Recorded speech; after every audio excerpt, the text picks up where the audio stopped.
Oh, hello again. This, I'm just gonna grab that. Okay, thank you. Bye. All right, got a new delivery. Interesting. This one says make something other than burgers and pasta. Okay, first off, rude. Looks like it's from France. Wow.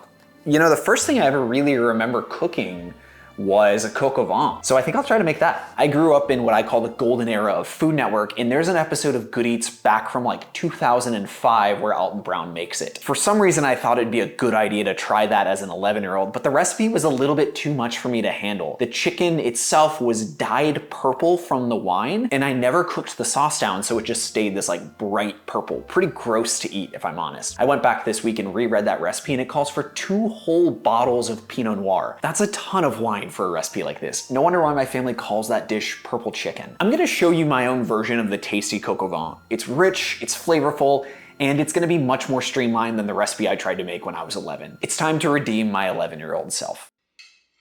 As for the majority of my recipes, I don't do much according to tradition. I love the process of questioning why things are done a certain way, so I've made a few adjustments to the classic recipe that are more suited to my taste and the time that I have. You also don't have to go out of your way to collect any specific ingredients. We need to do a little prep work to start, but the good news is that this is a pretty easy and straightforward dish. Once we've got it on the stove, it's all about time and temperature. Anywhere from around 6 to 8 ounces of mushroom work really well for this. I like to use cremini, which can be cleaned by just wiping them off with a towel. The stems of these ones can fall off into little pieces, so I'll just pop those off and they can go into the compost bowl.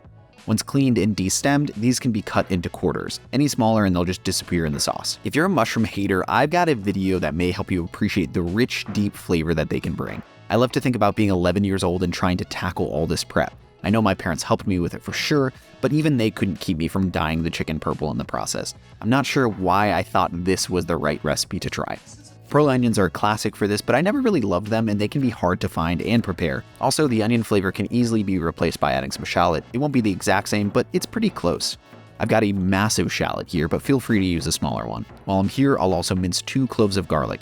These are gonna cook together in chicken fat, bacon, and butter, and it's just crazy delicious. Speaking of bacon, this is another break from tradition that I'm happy to make. Usually this would be chunks of massive bacon or salt pork, but I'm just gonna use the thickest cut bacon I can find. It's easy and most people will be able to find it at any grocery store.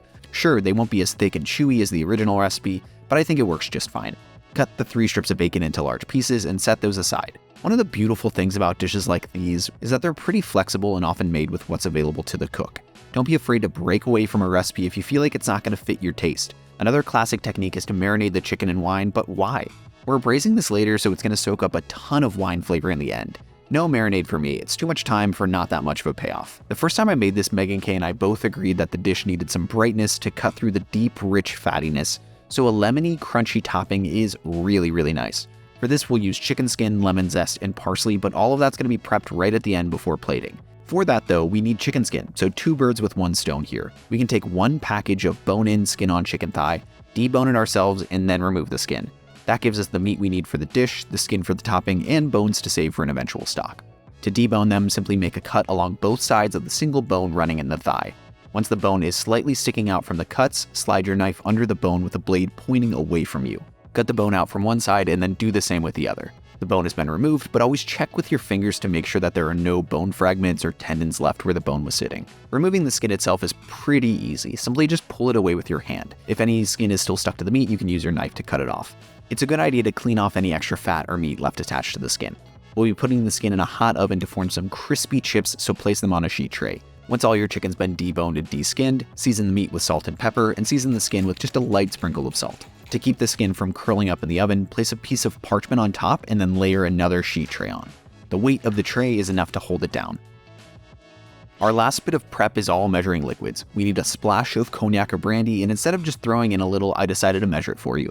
It's around 50 milliliters. 1 cup of chicken stock is key, and I tend to keep around these containers of better than bouillon as they last way longer than a carton of stock in the fridge. This is of course coq au vin, chicken with wine, so we need wine. Pinot Noir is great for this, and 2 cups is enough to bring a deep, rich, winey flavor without the dish tasting like the floor of a Napa family kitchen. I mentioned we need to do something weird to the bacon, and that's simmering it. This removes some of its smoky saltiness while rendering a little bit of the fat. I established in another video that boiling mushrooms is a great technique, so these go in the pot as well. This is just topped with enough water to cover, and we can simmer that for around 10 minutes. I hate to throw this mushroom stock down the drain, but I've yet to find a really good use for it. Let me know what you would do with this smoky mushroom liquid. With all the work done, we can build our braise. In a large Dutch oven over medium-high heat, drop in a few tablespoons of butter and your drained bacon/mushroom mix. We're going to saute those in the butter until the bacon is crispy and the mushrooms are deeply browned. This can take up to 10 minutes depending on your heat, so once they're nicely browned, remove them from the heat and set them aside. Now we've got all this beautiful flavored fat that we can add our chicken to. We don't need these thighs fully cooked, we're just looking to get some nice brown color on the first side. This browning can take a few minutes, so just keep an eye on how the color is developing. Once browned, remove those from the pan and add your shallot and garlic. We aren't looking for a ton of color on these, so simply cook them for a minute until translucent. Squeeze in about half a tablespoon of tomato paste and cook that in with the veggies. I added a little bit too much and let it get too dark while I was adjusting some camera stuff, so learn from my mistakes. This does, however, prove how forgiving these humble dishes are. Even with all these mistakes, it's still probably the most delicious thing I had this month. Turn off the heat and add your cognac. It's important to do this with the flame off and let the pan cool slightly so the alcohol doesn't flame up in your face. As soon as the alcohol is cooked off, you can turn the heat back on and add the wine as well as the stock.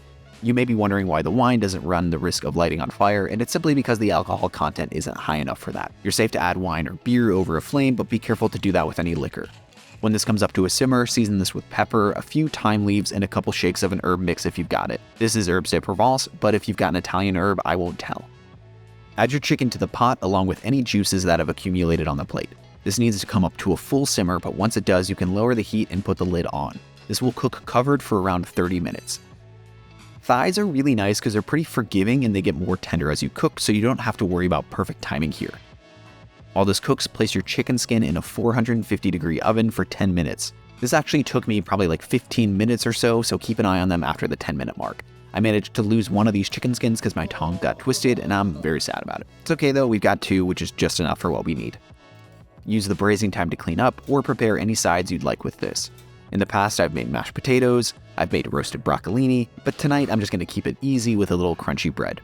After the first 30 minutes, the chicken's going to be fully cooked, but we can't stop here. Remember when I called this purple chicken? This is currently that stage. The wine hasn't really cooked down and the flavors haven't fully deepened. To do that, we need to cook this over medium heat uncovered. A lot of the liquid is going to cook off and the flavors are going to get way better. This is the process called reducing. You probably hear it a lot in other cooking videos. That's what this means. One thing you'll notice is that there's not currently any thickening agent in the dish. As this cooks down, it's not really going to get any thicker unless we help it. A classic technique is coating the chicken in flour beforehand, and that'll help thicken it. However, I've got a cheat code so you don't have to do this. The cheat code is a combination of equal parts butter and all-purpose flour. The butter needs to be softened or this process is really difficult. Use around 2 tablespoons of both and use a fork to mix it. This is actually another traditional technique, so don't yell at me. It's called a beurre manier and can be used to thicken sauces at the end of a cook. It's basically non-cooked roux in which the flour has been suspended in all the fat of the butter. This keeps it from lumping up as soon as it hits the hot liquid. If you've ever tried to add raw flour to a sauce, you know how quickly it can clump up, and this keeps that from happening. We now need to whisk this in, so to make it easy on myself, I'll remove the chicken from the pan. Turn the heat off and add half your butter flour mix. This needs to come up to a simmer to fully hydrate the flour, so you won't know how thick it is until that's happened. I added the whole thing and I regretted it. It's too much thickening power. It's okay though, we can just adjust the texture with water. Texturally, we want the sauce to be able to coat the back of the spoon. It's called nappe. That means it leaves a streak when you run your finger against it. Adjust your texture as needed. More flour butter mix for a thicker sauce, more water for a thinner one. You do want to cook this for a few minutes so the flour loses its raw taste. This is a great time to add our mushrooms and bacon along with the chicken pieces. At this point, these have been cooked long enough to be pretty fragile, so don't break them apart completely. They should be fork tender, but they shouldn't dissolve into the sauce. Taste this for final seasoning and add any salt and pepper as needed. This can sit covered over low heat as we finish up anything else. For my toppings, I'll cut the chicken skin into small pieces and add the zest from about 1/4 of a lime. Add a small handful of parsley and cut that into the mix. It's super simple, but it elevates this from a big old bowl of brown into something fancy feeling. This is ready to serve, and how you do so is pretty much up to you. Serve it directly from the pot, plate it on a platter with the mushroom and bacon, or let everybody build their own plates with the sides you've got. I mentioned that this was my redemption dish, and it truly makes up from the terrible version of my childhood. The wine has been reduced to this thick, rich sauce that coats the chicken and mushrooms. Bacon adds salt, but it's not overwhelmingly so. The dish is ridiculously good, deceptively simple, and overall pretty stunning. Serve it with some more wine, good bread, good friends, and you've got yourself a nice little French bistro vibe. Thank you so much for watching. If you've made it this far, I think you'll really enjoy this video about this one mistake people make when preheating their pans. Thank you so much for all the amazing people supporting me on Patreon. Cheers. To Italian food. To Italian food. To the Italians.